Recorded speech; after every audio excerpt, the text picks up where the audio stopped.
Ngayong umaga, Panginoon, dalangin namin na hipuin niyo po ang bawat isa, ang bawat puso na narito, Panginoon. At Lord, hayaan niyo na maranasan namin ang inyong presensya, Panginoon. Lord, yung presensya niyo, Panginoon, na nagbibigay ng kagalakan, ng kapayapaan, Panginoon, sa aming mga puso. So, Panginoon, maluwalhati po kayo sa aming papuri at pag-awit ngayong umaga. Sa iyo lamang, Panginoon, ang pasasalamat, ang pagdakila, Panginoon. Tanging sa inyong pangalan, Jesus.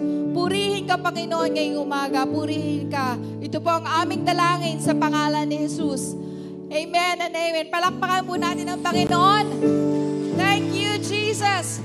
Salamat sa inyong presensya, Panginoon. Sabay-sabay po tayong umawi. Woo-hoo!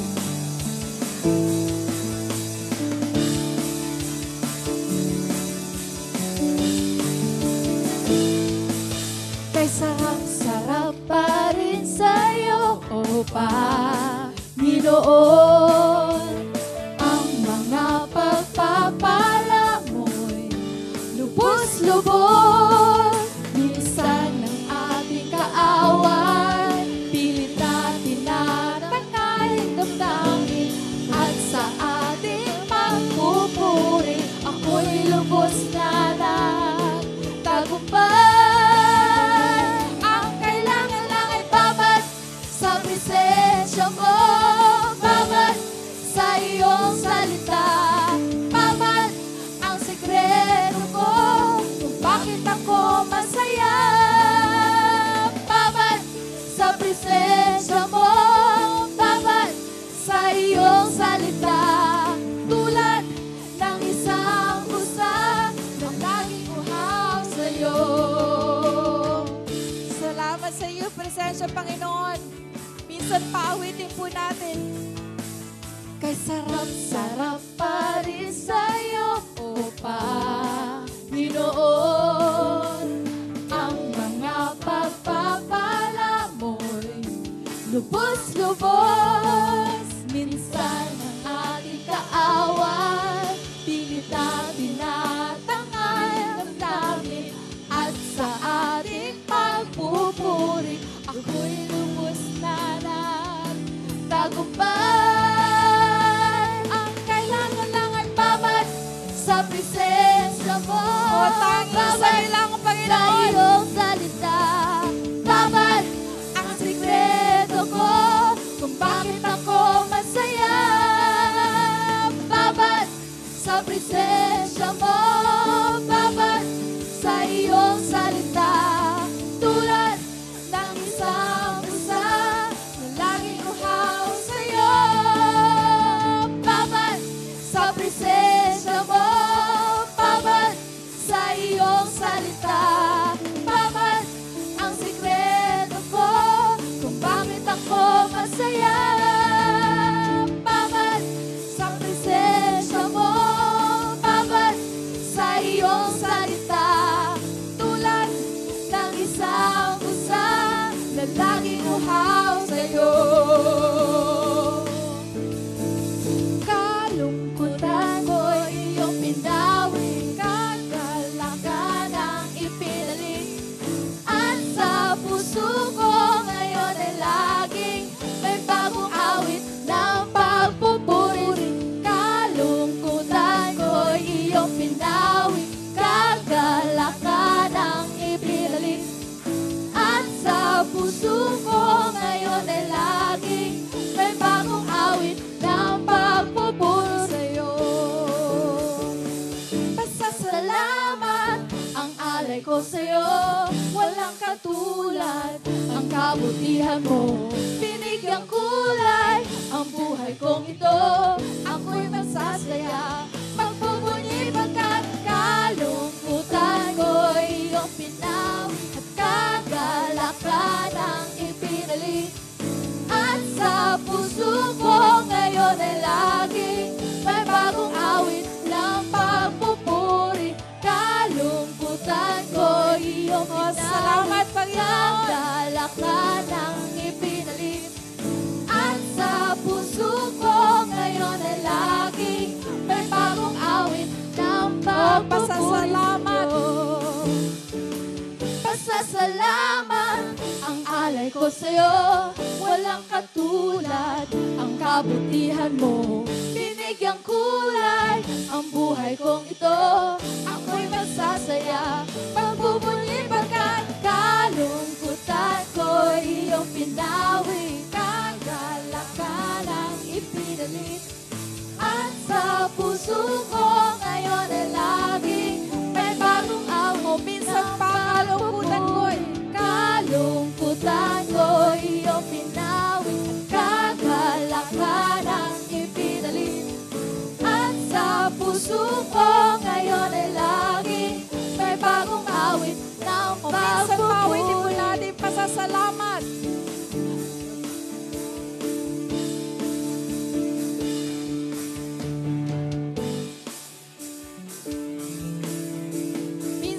Pasasalamat. Pasasalamat ang alay ko sa'yo, walang katulad ang kabutihan mo. Binigyang kulay ang buhay kong ito. Ako'y magsasaya, pagbubuli pagkat kalungkutan ko iyong pinawi. Kagalakan ang ipinalit, at sa puso ko ngayon ay laging may bagong awit ng pagpupuri. Kalungkutan ko'y iyong pinawi. Kagalakan ang ipinalit, at sa puso ko ngayon ay laging may bagong awit ng pagpupuri. May bagong awit ng pagpupuri. May bagong awit ng pagpupuri sa'yo. Purihin ka, Panginoon. Purihin ang dakila mong pangalan. Thank you, Lord. Thank you, Jesus. Lord, we will only declare the greatness of your name, Lord. Your awesome name. Your beautiful name, Lord.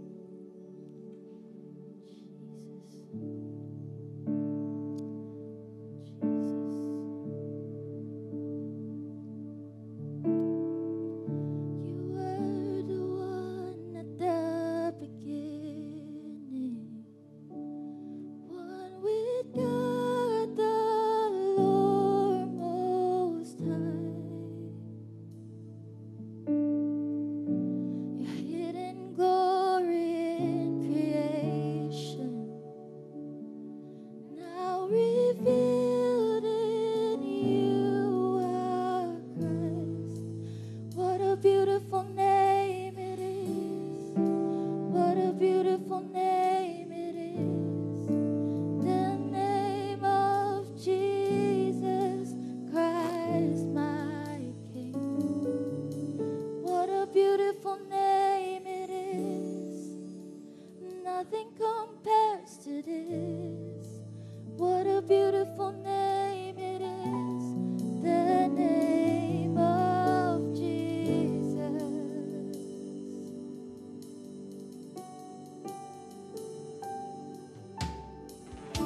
You didn't want heaven without us. So Jesus, you brought heaven down. My sin was great, your love was greater. What could separate us now? What a wonderful name it is. What a wonderful name it is. The name of Jesus Christ, my King. What a wonderful name it is. Nothing compares to this. What a wonderful name it is. The name of Jesus. Oh, you didn't want heaven without us. So Jesus, you brought heaven down. My sin was great, your love was greater. What could stand?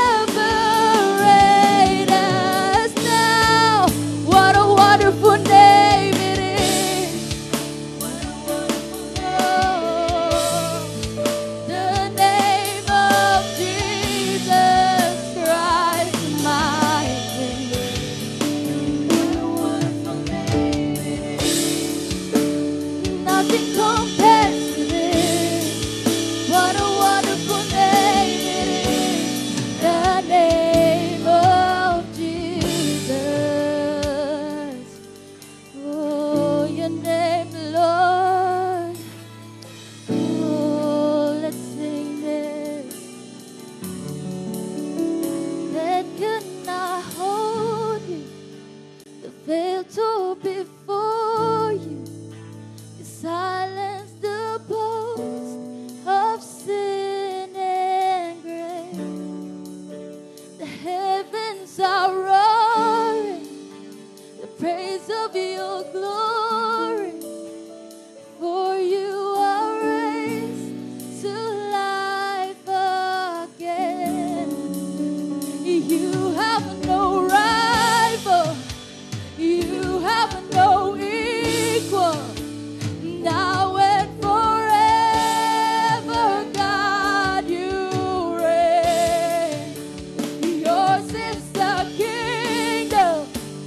Yours is the glory. Yours is the name above all names. What a powerful name it is. What a powerful name it is. The name of Jesus Christ, my King.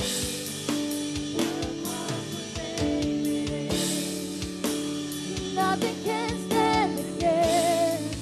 What a powerful name it is. The name of Jesus. What a powerful name it is. What a powerful name it is. The name of Jesus Christ, my King. What a powerful name it is. Nothing can stand against. What a powerful name it is. The name of Jesus. You have no rival. You have no equal. Now and forever, God, you reign. Yours is the kingdom. Yours is the glory. Yours is the name above all names. You have no rival. You have no rival. You have no equal. Yours is forever, God. You reign. Yours is the kingdom. Yours is the glory. Yours is the name above all names. You have no rival. You have no equal. Now and forever, God, you reign. Yours is the kingdom. Yours is the glory. Yours is the name above all names. You have no rival. You have no equal. Now and forever, God, you reign. Yours is the kingdom. Yours is the glory. Yours is the name above all names. You have no rival. You have no equal. Now and forever, God, you reign. Yours is the kingdom. Yours is the glory.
natin mga kapatid ang mensahe ng awit. You have no rival. Yes, Lord God. You have no equal. Yes, Lord God. Now and forever, God, you reign. Yes, Lord. Yours is the kingdom. Yes, Lord God. Yours is the glory. Yours is the name above all names. What a powerful name it is. What a powerful name it is. The name of Jesus Christ, my King.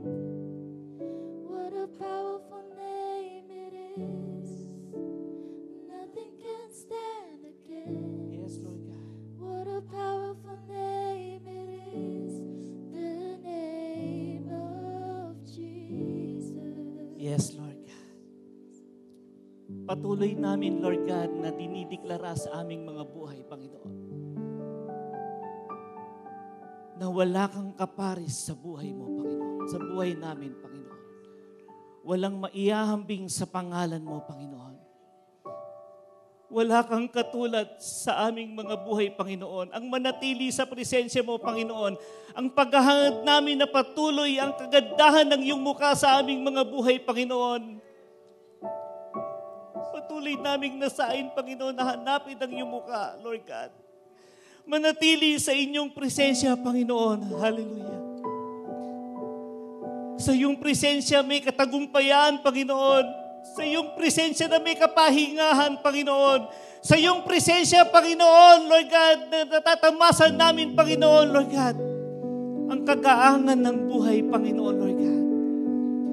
Hayaan niyo po, Panginoon, sa puso, sa isipan namin, Panginoon, hangarin namin na patuloy kang sambahin at dakilain sa Espiritu at katotohanan, Panginoon, Lord God. Thank you, Jesus, Lord God. Tulad ng winika ni David, Panginoon, sa Psalms 27 verse 4. Awit 27:4. Isang bagay ang hiningi ko sa Panginoon na aking hahanapin, na ako'y makapanirahan sa bahay ng Panginoon sa lahat ng mga araw ng aking buhay, upang mamasdan ang kagandahan ng Panginoon at sumangguni sa kanyang templo. Panginoon, tulutan niyo po, Panginoon, Lord God, na lagi naming nasain, tulad ni Haring David, Panginoon, na in times of troubles, Lord God, in times of struggles, Lord God, Lord, anuman, Panginoon, ang kapagabagan namin sa buhay, Lord God, lagi naming nasain na manatili sa presensya mo. Hangarin, Lord God, na hanapin ang iyong mukha, ang iyong kalwalatian, Panginoon, Lord God. Naniniwala pa rin kami, Lord God. Patuloy namin niyayakap ang iyong salita, that if we confess, Lord God, that you are God of our lives, Lord God, lahat ay makakayanan namin, Panginoon. At patuloy namin pinangahawakan ng iyong salita, Lord God, na unahin lamang namin ang iyong kalwalatian, na hanapin ang iyong mukha, Lord God. Everything will be added to our lives, Lord God, in our lives, Lord God. Hanapin lamang namin ang iyong kalwalatian. Unahin namin ang iyong mukha, Panginoon, Lord God. At ang lahat ng ito'y idadagdag mo sa buhay namin, Panginoon. Walhatiin kang tunay, Panginoon. Bigkasin ng ating mga kapatid ang papuri na alay natin sa ating Panginoon. Walhatiin natin siya, sambahin natin siya sa Espiritu at katotohanan. Hallelujah! Purihin po kayo, Panginoon. Sambahin kayo, Panginoon. Dinadakila namin kayo. Niluluwalhati namin kayo. Tinataas namin kayo. Tinatanghal namin kayo, Panginoon. Hallelujah! We worship you, Lord God. We thank you, Lord God, for your presence in our midst today. We thank you, Father God, for touching our hearts, Lord God. Thank you, Father God. Hallelujah! For you are good, for you are great, for your name is powerful, Lord God, over our problems, over our sickness, Lord God, and over, Lord God, our family, Panginoon, Lord God. Oh, we thank you, Lord. We thank you, Father God. We welcome you, Lord God. Ito po ang aming pasasalamat. Ito po ang aming pagdakila, Panginoon. Ito po ang aming pagdakila ng may kalakip na pagmamahal, Panginoon, Lord God. Tanggapin niyo po ang aming papuri sa pangalan ni Jesus. Amen. Amen. Palakpak po para sa hari ng mga hari. Pagdakila sa Panginoon ng mga Panginoon. Purihin ka, O Diyos. Hallelujah. Oh, hallelujah. Thank you, Lord. Tayo po'y makakaupo na po pansumandali. Tunay na kay sarap manatili sa presensya ng Panginoon. Amen? Alam niyo po, every time na madadatnan ko ang asawa ko sa loob ng kwarto, talagang tunay na nagpapasalamat ako that every time na mamamalas niya ang sikat ng araw, kasi po no, nakatutok yung pagsikat ng araw, nasa kwarto po namin yan. And nagpapahiwatig lamang yung every time na makikita ko yung asawa ko na nagpapasalamat sa Panginoon, dahil ako'y naniniwala na sa bawat bukas ng ating mata sa isang bagong umaga, may plano po ang Diyos sa buhay natin. Amen? Ano man ang kinakaharap natin sa ating buhay, may plano ang Panginoon sa buhay natin. May problema man tayo kinabukasan about our financial, about kung anong kakainin natin, mabuti ang Diyos sa buhay natin. Amen? At dahil dyan po, bago po ang pagkakaloob, hayaan niyo po ako mag-announce ng ilang announcement. Yan. Sino po dito ang nakatapos ng Habits 1, 2, at 3? Yan. Kung kayo po ay nakapag-Habits 1, 2, at 3, kami po ay mag-o-offer, ang church po will be offering Habits 4, Pursuing God's Heart, starting this September 10. Yan. This is 6 na session po ito, every Sunday po from 1 to 4. And aiming to know and understand God's heart for the lost and all the people groups of the world as we participate in His plans, purposes, and missions. Yan. Para po mas lalo pa tayong lumalim, umigting pa po yung ating pagkilala sa Panginoon. Yan, attend po tayo ng Habits 4. Basta't po kayo nakagraduate na ng Habits 1, 2, 3, 4. 4 yung panghuli. Amen? At po yun dun sa ating water baptism po, magkakaroon po tayo 10 a.m. service po. If you know, meron po tayong regular na dinadaos na water baptism. Kung gusto niyo po na, hindi lamang po ito after EGR, ano po. Kung gusto niyo po magkaroon ng water baptism po dito sa atin, kontakin niyo lamang po kami at ilulublob po namin kayo sa drum. Kung nakikita niyo po dito yung mga pool natin, yung mini pool, diyan po kami nagdadaos ng ating water baptism. Handa na po ba tayo magkaloob sa pangalan ng Panginoon? Yan. Sino po handa ditong magkaloob sa Panginoon? Nang may galak sa kanyang puso. Yan. Hayaan niyo pong basahin ko po yung sinasabi sa Marcos 12, 41 hanggang 44. Ang sabi po dito, naupo si Jesus sa tapat ng hulugan ng mga kaloob sa templo at pinagmasdan ang mga nahuhulog na salapi. Napansin niyang maraming mayayaman ang naguhulog ng malalaking halaga. Lumapit naman ang isang biyudang dukha at naghulog ng 2 salaping tanso. Tinawag ni Jesus ang kanyang mga alagad at sinabi sa kanila, sinasabi ko sa inyo, ang inihandog ng biyudang iyon ay higit na marami kaysa inihulog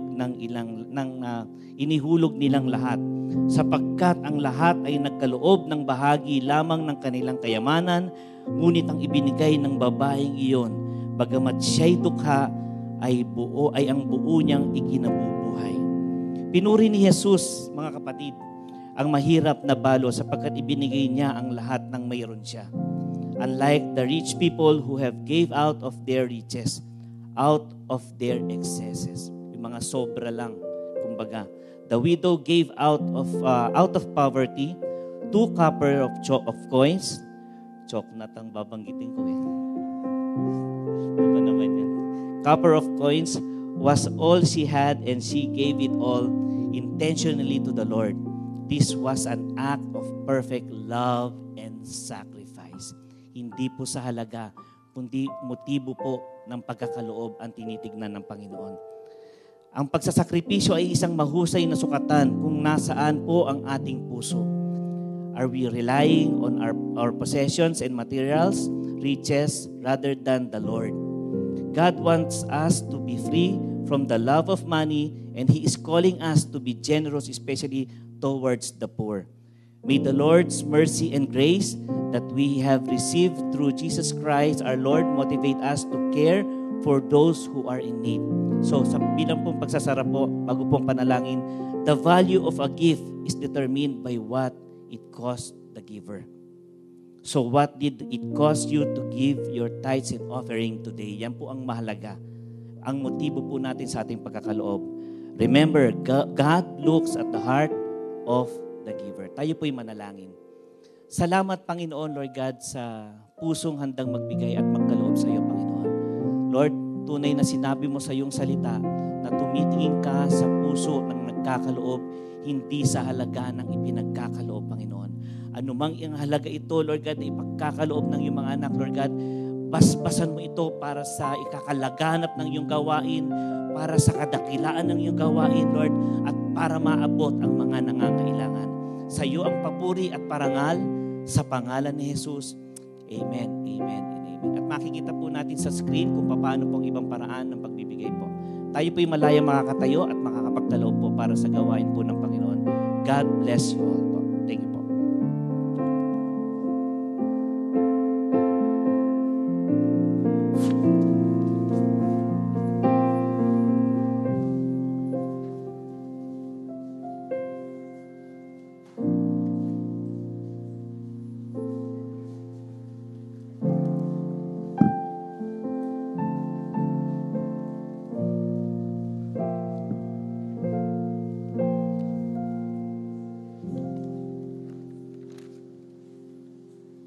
Amen. Ayan. Magandang umaga po sa inyong lahat. Ayan.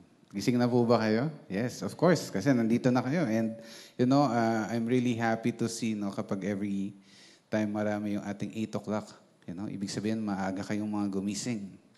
Sino sa inyo dito, 4 o'clock, 5 o'clock gising na?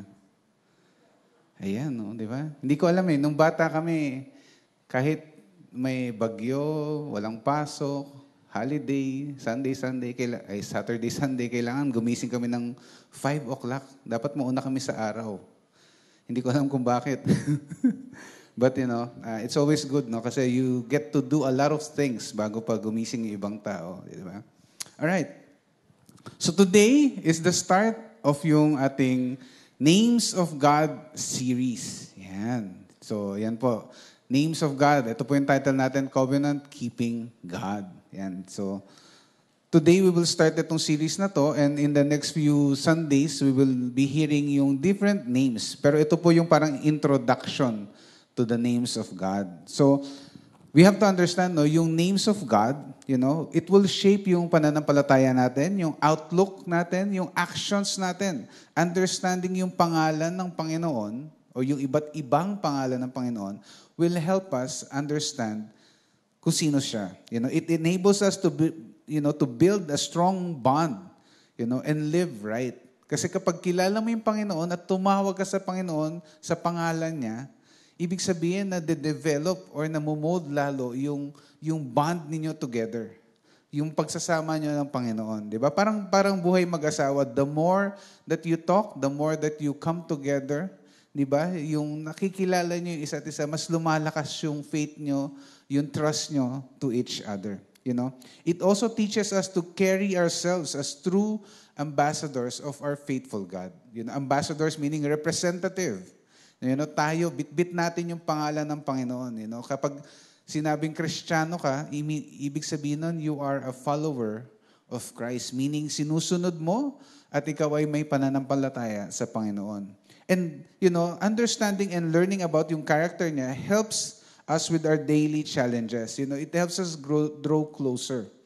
Diba? Kasi kapag meron tayong mga problema, meron tayong mga things na hindi natin kaya on our own, diba? We call upon the Lord. Tumatakbo tayo sa Panginoon. Mas masaya minsan kung una mong tatakbuhan yung Panginoon bago yung ibang tao or bago yung desire mo na tulungan yung sarili mo.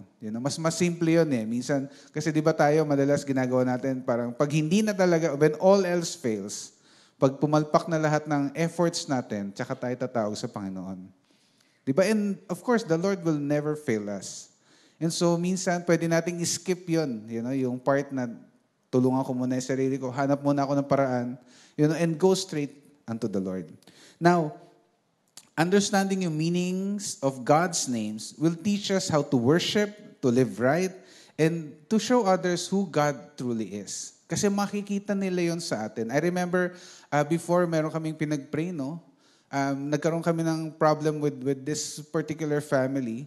Tapos sabi nung nakilala niya at nalaman niyang Christian kami, sabi niya, ay, naku, okay yan. Sige po, we'll help you kung ano man yung naging problema. Kasi Kristiyano po kayo. Tapos later on, we found out na yung lola pala nila, parang the great-grandparent, was a Christian. And yung buhay niya was living out talaga to the standards ng Panginoon na talagang siya yung pag sinabing Kristiyano, ganito ang buhay ng Kristiyano. Mabait, talagang understanding, wise. So nung nagka-problema kami, talagang nung nalaman niya, parang, ay, sige po, okay lang po. Parang, di ba minsan kasi, di ba, pag Kristiyano, ngayon, pag sa office, ay, Kristiyano ka ba? Hindi halata. Di ba? Nakakahiya yung ganun eh. Ay, Kristiyano ka pala, hindi obvious. Di ba?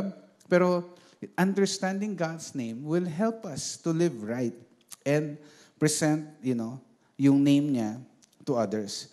And each name teaches us something special about God. As we start to grasp yung names na to, we'll start to unravel or makikilala natin paunti-unti. So ilang Sundays to na we're gonna talk about the names of God. Now, names are important, di ba? And used for identification. Tama? Importante na may pangalan. Can you just imagine if this room, walang pangalan yung bawat tao? Di ba? Pwedeng, siya, or yun. Di ba? Now, kung wala tayong mga names, can you just imagine, sa mga Pinoy, di ba? Pagka meron kang gustong ipakilala, nagkakwentuhan kayo, tapos gusto mo ipakilala yung isang tao, pero hindi mo alam yung pangalan, or wala siyang pangalan, di ba? Yung pinsan niya, di ba, yung tiyuho ni kapatid, asawa yun ni di ba, yung magkasama sila lagi, di ba, parang sino yun? It could be anyone. Di ba? Pwede naman palang sabihin na, kunyari, si Kuya Joey, yung madalas kumanta ng pag tayo'y matanda na. Di ba? Kunyari, gusto mo ikwento na meron akong kakilala eh. Di ba? Instead of saying na si o yung pinsan or tiyuhin di ba? Yun niya yun. Di ba? You can just use the name kasi it's easier. It's easier. And names are important and their importance can be seen in our everyday lives, Di ba? Pinapangalanan natin yung aso natin. You name your cats. At kung ano pa man yung ibang pets nyo. Ano pa ba yung mga may alaga kayong itik. I don't know kung napangalanan nyo, di ba? Dati nag-alaga kami ng bibe. But I forgot the name. And then we used to have yung bird din, ang pangalan niya, Gibbler, And a lot of yung mga pets, normally may mga names yan, di ba? Yung kotse, pinapangalanan nyo. Naalala ko before, meron kaming sasakyan, ang pangalan niya is Betsy. Parang itong Betsy na to parang tama-tama kasi lagi itong nasa pagawaan. Lagi itong hinihila ni Wheelers, nung usap pa si Wheelers. Pag tumawag ka, anong plate number po? Tapos binigay mo yung plate number. Alam na po namin yan. Parang ikaw yung umuubos nung lahat ng binayad mo. Parang ganun. And then we also have yung isang sasakyan, Red Beast. Itong Red Beast na to, parang pwede mo siyang dalhin kahit saan. Parang medyo rugged yung sasakyan na to. Di ba? Pinapangalanan natin lahat. Di ba? Dogs, cat, pet, cars, yung bahay namin, and even yung mga kaaway natin. Di ba? For example, yung tao, ate, or matandang person na ayaw mo, di ba? Tawag mo si Aling Simang. Kasi lagi nakasimangot. Di ba? Or si Kuya, si Tito na, dati tawag natin sa kanila, Sikat. Sikat Chupoy. Di ba? Pero ngayon, alam ko, pa-north na sila eh. Di ba? Or Amboy. We used to have this neighbor, pangalan niya Amboy. We call this person Amboy kasi mestisong hilaw. Yung maputi siya, pero Pinoy na Pinoy pag nagsalta. Di ba, Amboy? Nasubukan niya ba yun? Nakarinig na ba kayo ng ganun? Wala? Ha? And then of course, yung mga ayaw natin ng mga yung mga tumatanda pa orong, we call them by names as Tito Boy at si Tita Baby. Di ba? Meron kayong Tito Boy at Tita Baby in your family, di ba? Yes? Lahat tayo meron. Sinong wala? Meron kayong Tito Boy. Ako may Tito Boy ako, tsaka may Tita Baby. Diba? So, names are very important. We use it in our everyday life. You know, a name is the distinctive designation of a person or a thing. A name is the one that separates one person or one thing or something or someone else, you know. Now, real talk. Aga-aga, real talk. 8:00 ng imedya ng umaga. Real talk. When I was in high school and college, uso pa noon yung telebabad. Phone file, di ba? Mga phone file. Sino mga nagtatelebabad before? Sino umabot sa party line? Ayun, sabihin ko sana yung pangalan, pero tumaas ang kamay. Di ba? Telebabad. Hindi na kasi uso ngayon yung phone, eh. Chat na, di ba? Tsaka, ano. But before, I have different names that I use. So, kunyari, pag tumawag, hello, good evening po, pwede po kay Polly. Oh, I know that this person I met somewhere in one of the parties. You know, kapag mga parties, I use the name Polly. You know, pag tumawag, hello, good morning po, pwede po kay Empoy. Yan. Ibig sabihin, this is one of yung close friends, but not really close, you know. And then sometimes they would call me, you know, Effie, parang ganyan, you know. And different names will have different distinction, you know. Different names will have different stories, you know. Iba't ibang klaseng tao for me to identify kung saan ko sila nakilala. So name is very important. You know, it represents your reputation, your character, and your authority. Again, name represents your reputation, your character, and your authority. You know, I'll give you an example. I'm sure this, kayang-kaya niyo sagutin to, no? I will give a description of this particular person, and then you tell me what his name is. Okay? Can we do that? You can shout, you can just, you know, say, ito yung name niya, all right? So this guy, i-describe ko siya, no? In the 90s, in yung era na lang niya, kasi malaking debate to eh, kapag sinabi kong, you know, this is the GOAT. You know, in the early 90s, you know, basketball. Oh, see? Ang bilis, di ba? Immediately, you see the reputation, the character, and the authority. Just by description na yun. In the 90s era, he was the GOAT, di ba? Kasi pag sinabi kong he is the GOAT ngayon, di ba? Malaking debate yan. Yung mga nagko-comment dyan sa comment section, di ba? Lalabas na yung mga pangalan ng mga players that you want to be the GOAT, di ba? Second name, 8th division champion in different class. Featherweight, lightweight, you know, boxing. Kumanta rin siya ng song na, para sa'yo, ang laban na to. May single siyang gano'n, di ba? Na may movie pa yon. Di niyo kilala? Manny Pacquiao, di ba? Shout out kay Jordan at kay Manny Pacquiao. Di ba? Names, you know, it describes, you know, we can immediately identify the names of these people because of their reputation, their character, and then yung authority nila. Now, many times in the Bible, we hear, you know, God would change or, you know, yung person's name because yung character nila has changed. You know, in the Bible, it was easier then eh. Kasi hindi naman katulad ngayon, ay gusto ko pangalan ko ngayon, Pogi. Di ba? Hindi eh. Hanggang Facebook lang yon. Oh, by the way, my daughter's friend asked her, is your dad's real name Jeffrey Pogi Mercado? Is Pogi the middle name? And so I really, you know, nahiya ako, hindi ko alam paano sagutin. But you know, many times in the Bible, when somebody changed their character, their life were changed or was changed, you know, and God gave them a new one. Example, si Abram na naging Abraham. Si Jacob, you know, deceiver, na naging Israel, the one who struggled with God. And of course, si Simon to Peter, you know. And God would change their name because it represents their new reputation, their new character, and their new authority.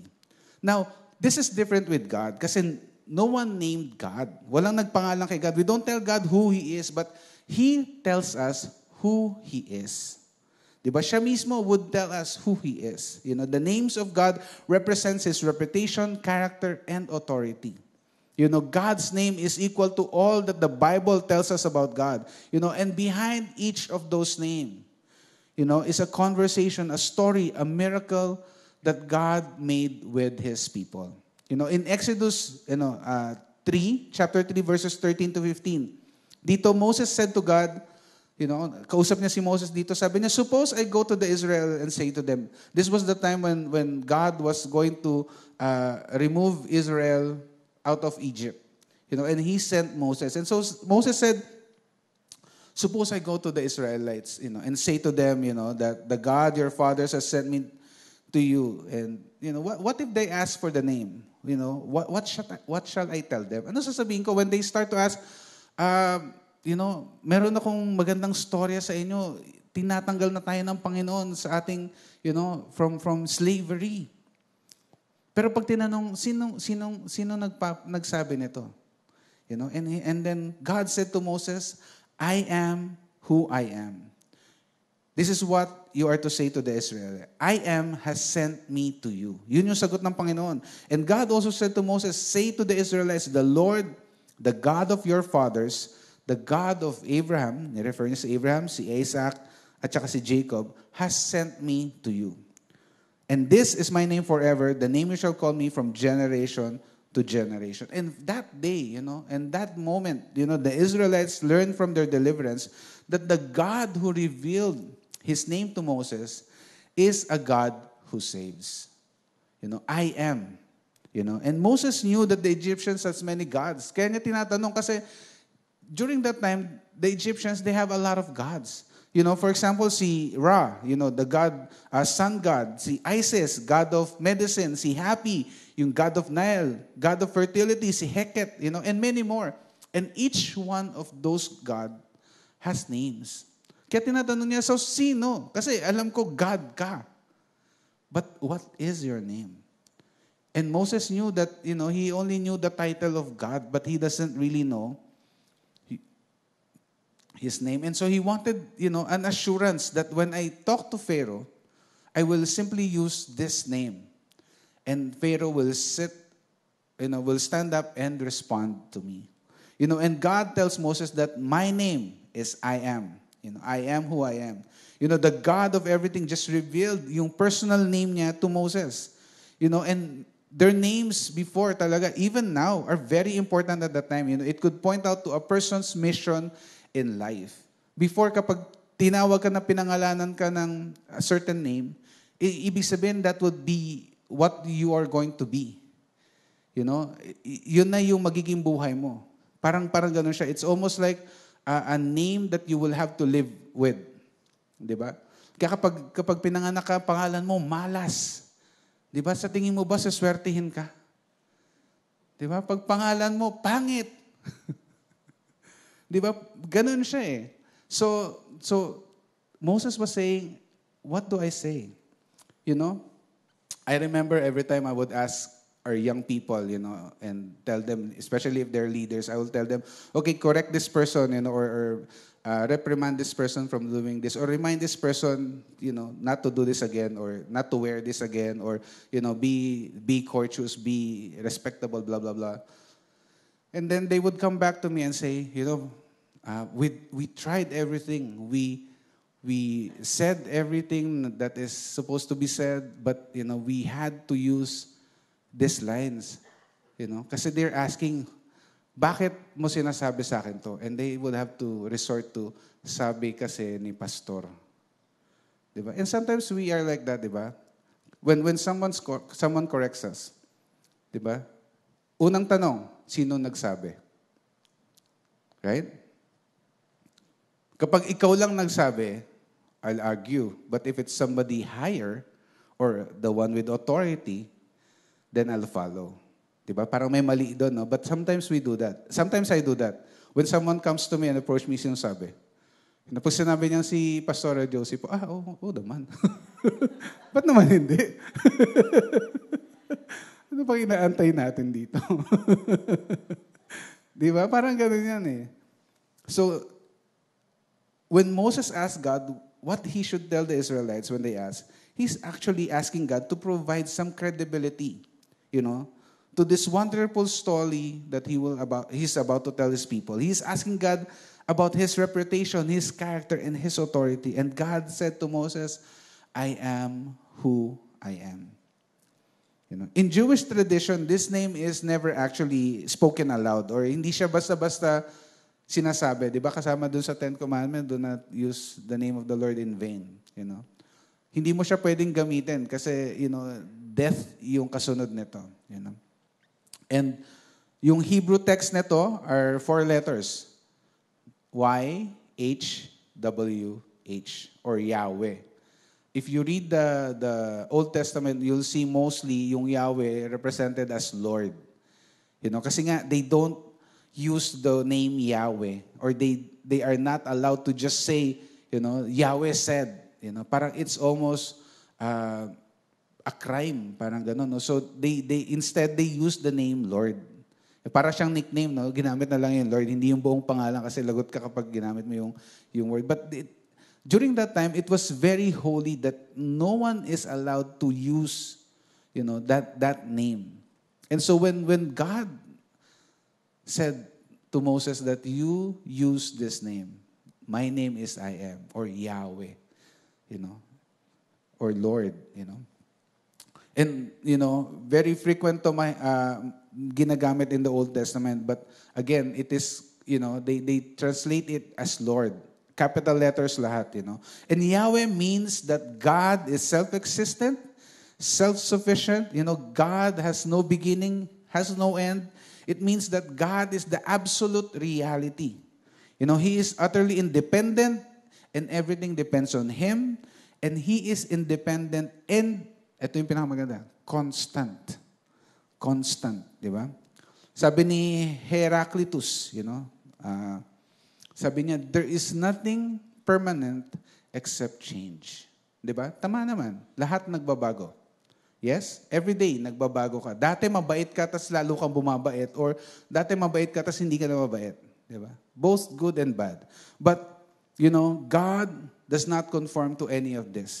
God is constant. Yahweh remains constant. He doesn't change His nature. He doesn't change His character. He is not affected by yung current events or the popular theologies or philosophies. He remains constant. God is also called Yahweh because He is a covenant-keeping God. So first He's constant and then He is a covenant-keeping God. God calls Himself Yahweh when He first enters into a covenant with Abraham. Itong story na to, talks about yung covenant na ginawa nila together with Abraham. And He will be forever faithful in keeping His word. Sa Genesis 15, there's this story, God called Abraham to the greatest faith adventure of his life with lots of promises. Diba si Abraham, matanda na siya noon, doesn't have a kid, doesn't have a child, and yet God promised him. Sabi niya, you will go from your country, your people, and your father's household to the land I will show you. I will make you into a great nation. Walang anak, a great nation. All peoples on earth will be blessed through you. Again, silang dalawa lang mag-asawa. I will give you this land to your offspring. And so when God reaffirmed His promise, Abraham may have felt a little, maybe God needs a little help. Maybe he doesn't remember that, I don't have a kid. How can I be a great nation? Diba? And so, he tried na magkaroon ng anak through dun sa isa sa mga concubines, And so, God said, no, Abraham. And then He brought him outside and He said, look at the stars in the sky. Count them. If you can count them, di ba? Sabi niya, if you can count them, that is how many your offsprings will be. Yung people that will come from you. If you can count them, so shall your offsprings be. Have you ever tried looking at the stars in the middle of the day? Especially no pandemic. Di ba? Very clear, walang smog. Diba? Tas you can literally, you can't count them, but there's a lot of stars, diba talaga, especially in a clear night sky.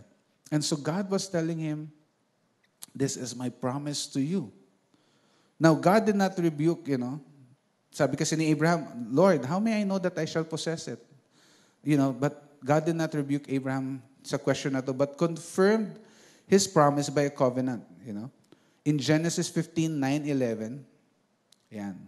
Meron ba tayo dyan? Dalhan mo ako ng isang dumadalagang baka, isang babaeng kambing, at isang lalaking tupa. Kaya dinala ni Abraham ang lahat ng ito sa Panginoon. Pagkatapos, pinaghati-hati niya at nilapag sa gitna ng makatapat ang bawat kabiyak. Meaning, the kambing, the baka, at yung tupa, hinati sa gitna. Cut in half.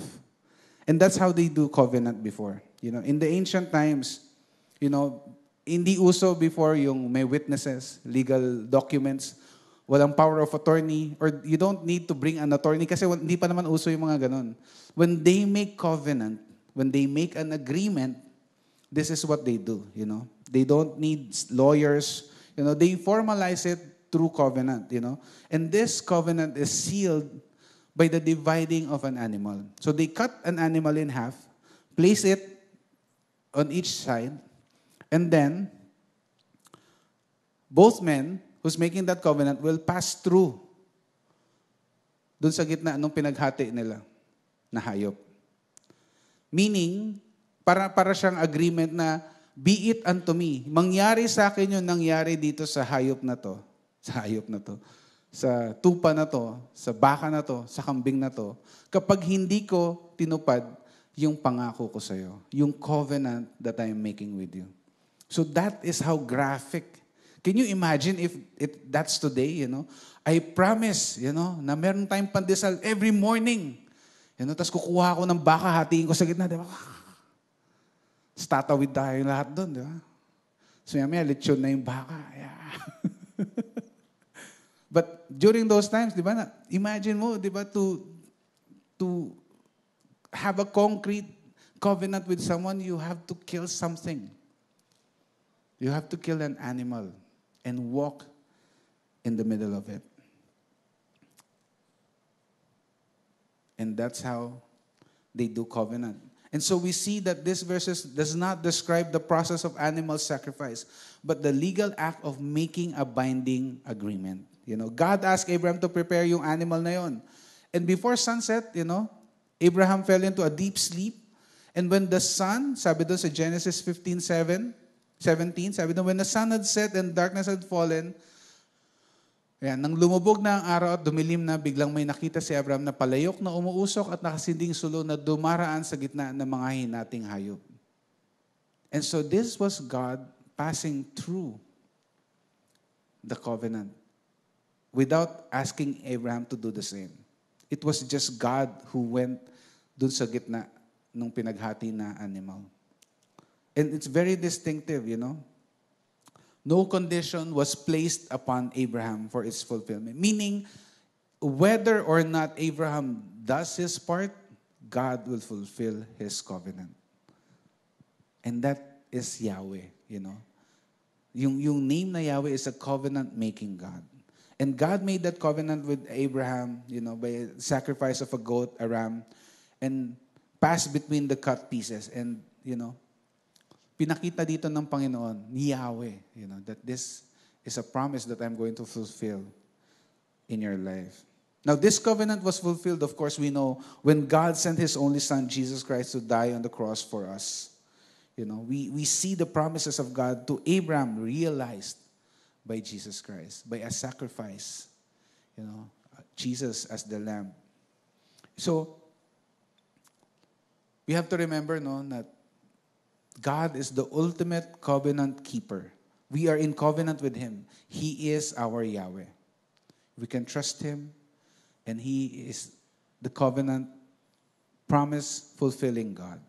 Now, how should this message today affect us? Ano naman sa atin ito ngayon? Sige, the God, Yahweh, is a covenant-keeping God. He is someone that you can trust, Yahweh is unchanging. So what? Diba? So what? I think that's the big question, no? When we talk about names of God, when we talk about who God is, when we talk about the authority, the reputation, and the character of who God is or the name of God is. Well, there are three things, three application points about God as covenant-keeping and promise-keeping God. Number one is trust in God's faithfulness. Magtiwala sa katapatan ng Diyos. Magtiwala tayo. Kasi a lot of us, we've lost yung faith natin sa Panginoon. Yeah, we do call upon Him, but sometimes we doubt yung faith natin. Or we doubt that God can really make miracles in our lives. Diba? In your daily life, cultivate a deep trust in God's faithfulness to His promises. Just as God has been faithful to His covenant throughout history, trust that His promises in your life will be complete as well. When facing challenges, uncertainties, when waiting for answers, remember that God's track record of keeping His promises is impeccable. Kailan ba kayo pinahiya ng Panginoon? Can you just imagine? Can you think about how or when God was never there when you needed Him? Maybe sa perspective natin, hindi siya dumating dun sa gusto nating oras, but if we look at the big picture, God has a bigger plan for us. Yes? I've experienced God, many times wherein, especially when my daughter was starting to study, like we're really saying na, Lord, we want to give her yung best education. And with, both salaries and everything that we get, it may not be enough. But God has always been faithful. He knows what matters to you most. And so He has always been faithful, And so that's why even if sometimes you feel like you can't trust God, you remind yourself of yung faithfulness niya in your life, in your family, over the years. Remember, yung faithfulness ni God sa life natin. When faced with major decisions, seek His guidance through prayer and meditating on His word. The sheep knows the voice of the shepherd. Listen to God and trust God's leading. And intentionally involve nyo si God.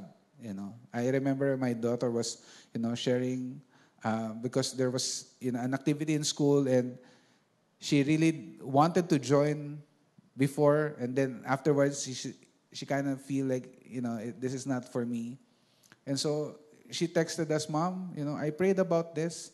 I asked the Lord, and I have peace that I should not continue with with this activity.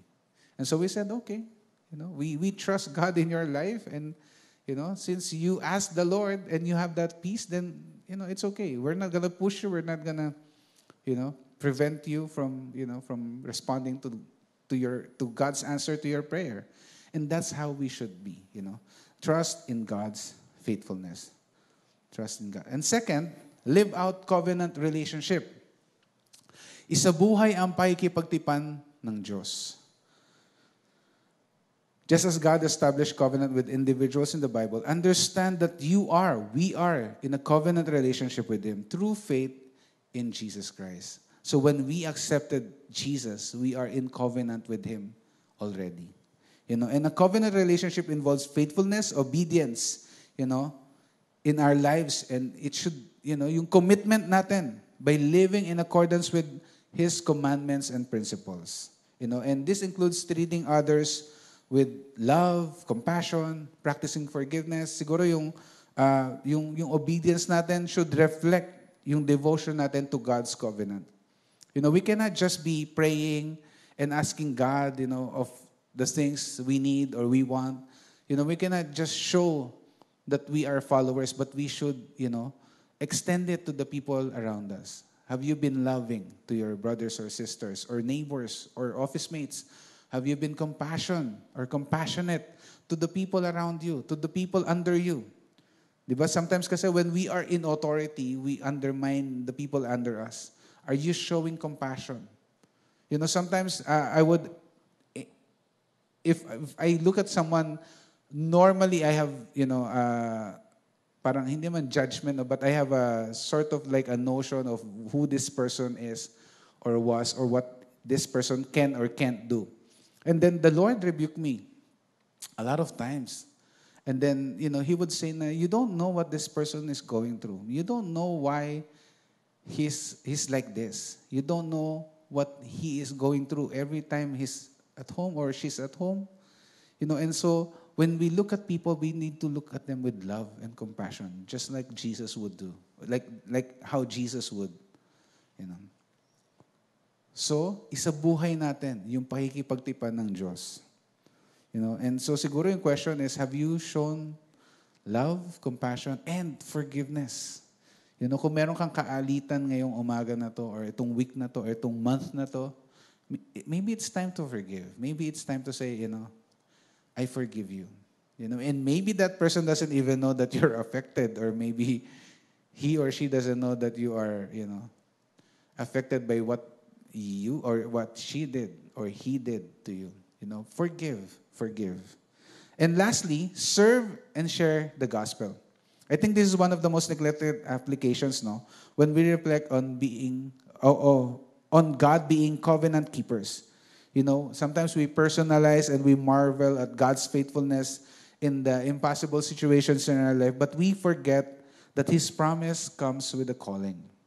Nung promise ni God kay Abraham that he will be, his offsprings are numerous as the stars, but also it says there that he will be a blessing to the nations. Diba? So are you a blessing to the people around you? Are they blessed when you are with them? Or ikaw ba yung tao na kapag dumating ka, umaalis na silang lahat? Nasubukan nyo na ba yun? Nagkukwentuhan sila, saya-saya nila, tapos pagpasok mo, biglang tatahimik. Tapos isa-isa silang biglang may kukunin kape. Ay, tawag mo ba ako? Biglang kukunin. Ay, may phone call ako. Ibig sabihin, you're not a blessing. Diba? In that particular situation. But, God is saying that, you should be a blessing. You don't just carry my name. Dapat, it comes with yung blessing to the people around you. Diba? Who amongst you here kilala si Galilea? Famous line. Blessings. Diba? So dapat ganon. Hindi naman sasabihin mo lang blessings. She would normally offer a prayer. And sometimes we'll just stop you. Can I pray for you? Kahit na wala ka naman, feeling mo wala ka naman kailangan pag-pray, tapos maya-maya umiiyak ka na lang. Kasi parang alam ni Lord kung ano yung dapat ipag-pray sa'yo. So dapat ganon. We should be a blessing to the people around us. For men, I think this is more difficult, no? Kasi ang weird, di ba? Pag, pray naman kita. Parang medyo hindi siya common, no? Pag babae, medyo okay lang. Oh, let's pray together, hold hands. Di ba? Pag guys, di ba kasi, hold hands tayo, pray tayo. Medyo kaduda-duda yun, ano? But still, there are different ways, you can have conversations, you can, have fun, invite them to yung mga basketballs or billiards or anything that's, manly. And then through conversation, you can start, sharing your opinion or start praying, kahit short lang, hindi naman kailangan sobrang haba ng prayer, no? But we need to be a blessing to our people. Yan, biglang tumabi si Kuya Joey dun sa mga lalaki. Pray tayo, mami. So just like God made a covenant to Abraham and asked him to bless all nations, dapat this applies to us. We encourage the people around us. When we share how Jesus can transform lives, we're not only, doing our part in God's special promise, but also helping, for people to hear God's message. God's message. We are called to be ambassadors and messengers of God's love and grace, And so, today, as we close, there are 3 things na we need to understand, Magtiwala sa katapatan ng Diyos. Pangalawa, isabuhay ang pakikipagtipan ng Diyos. At pangatlo, paglingkuran at ibahagi ang mensahe ng Panginoon or yung gospel. We need to share the gospel to the people. We need to be a blessing. So if I can ask everyone to stand, like what I mentioned kanina, this covenant was fulfilled, when God sent His only Son, Jesus, to to die on the cross for us. So that we can claim all, yung declared truth that is found in Romans 8:38-39. Diba sabi dun, for I am convinced that neither death nor life, neither angels nor demons, neither the present nor the future, nor any powers, neither height nor depth, nor anything else in all creation, all will be able to separate us from the love of God that is Christ Jesus our Lord. Nothing can separate us from the love of God because He is in covenant with us. We are in covenant with Him. He is our Yahweh, a covenant-fulfilling God. And so this morning, let me just pray for everyone, if we can bow down our heads. Maybe you're here and you really don't have this relationship with the Lord. Or hindi ka pa talaga, like 100% saying that I surrender my life. May I just pray for you right now? Heavenly Father, I pray, Lord God, for those people, Lord God, who loves you, who wants to be part of who you are, but has not yet made that commitment to really say that, Lord, I'm giving my life 100%. Lord, I pray that you speak to them today. And Lord, may your name be glorified in their lives. And Father, we thank you because we know, Lord God, that you are at work. Na Lord, kakausapin mo sila, papadala mo yung mga tao, Lord, that will help them understand at maging blessing din sila sa mga tao na nakapaligid sa kanila. And Lord, we thank you because we know that you are at work in their lives. And Lord, for the rest of us, Lord, I also pray, Lord God, for us believers, Lord God, for us who has made that commitment, who has made that covenant with you, Lord, that we will be a blessing to the people around us, that we will continue, Lord, to share your goodness, that we will carry your name with so much gusto, Lord God, that we will protect it, Lord God, na iingatan namin yung kapangyarihan ng pangalan mo, yung katotohanan ng pangalan mo, yung character at yung reputation na meron yung pangalan mo, yung pangalan ni Yahweh, Lord. Hayaan mo na makita ito sa aming mga buhay. Hayaan mo makita ito sa aming mga salita. Hayaan mo makita ito even to our families, Lord God. How we live and how we surrender yung buong buhay namin sa iyo. Panginoon, maraming salamat sa umaga na ito. Ikaw po ang aming tinataas at ikaw po ang aming pinupuri sa pangalan ni Jesus. Amen and amen. Sige, palakpakan po natin Panginoon. Tapos na po ang ating service this morning. God bless you po. We hope to see you next week. Bring somebody with you and be a blessing to everyone. God bless po.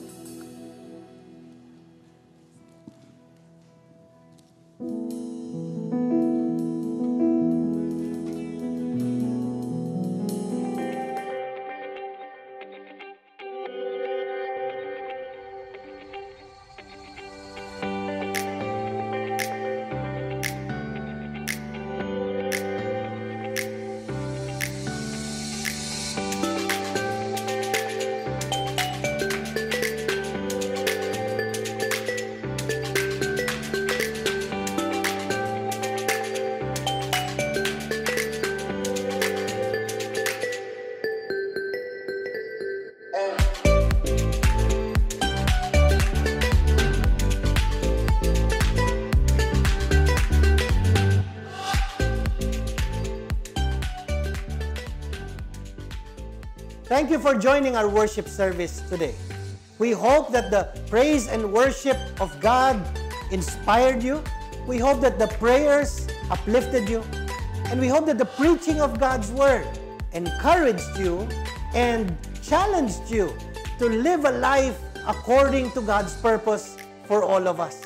I hope that every week you will join us in worship online and that you can share this to your family and friends, classmates or office mates or neighbors, so that together we may come before the Lord, praising Him for all that He has done, giving thanks and praise to the only God our Savior through Jesus Christ our Lord. God bless you. See you again next Sunday.